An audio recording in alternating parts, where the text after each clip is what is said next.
Hi అండి, అందరు ఎలా ఉన్నారు? బాగున్నారా? Welcome back to our channel. ఈరోజు మనం ఒంట్లో వేడి మొత్తం క్షణాల్లో తగ్గిపోవాలంటే ఈ డ్రింక్ చేసుకుని తాగండి. చాలా తొందరగా తగ్గిపోతుంది వేడి మొత్తం. ఇప్పుడు ఎలా చేయాలో చూసేద్దాం. ముందుగా 1 గ్లాసులోకి 3 టేబుల్ స్పూన్ల వరకు రూఅబ్జా వేసుకోండి.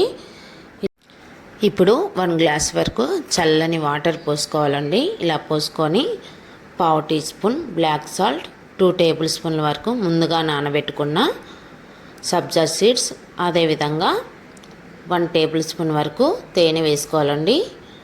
ఒక హాఫ్ టేబుల్ స్పూన్ వరకు నిమ్మరసం కూడా వేసుకొని ఒకసారి మంచిగా అన్నీ కలిసేలాగా కలుపుకోవాలి. పైన కొంచెం పుదీనా ఆకులు వేసుకొని ఒకసారి కలిపేసుకోవాలండి. ఈ డ్రింక్ అనేది టేస్ట్కి కూడా సూపర్గా ఉంటుంది. మరి ఈ వీడియో మీకు నచ్చినట్లయితే లైక్ చేయండి, షేర్ చేయండి. తప్పకుండా మన ఛానల్ని సబ్స్క్రైబ్ చేసుకోండి. ఎలా ఉందో కామెంట్ బాక్స్లో కామెంట్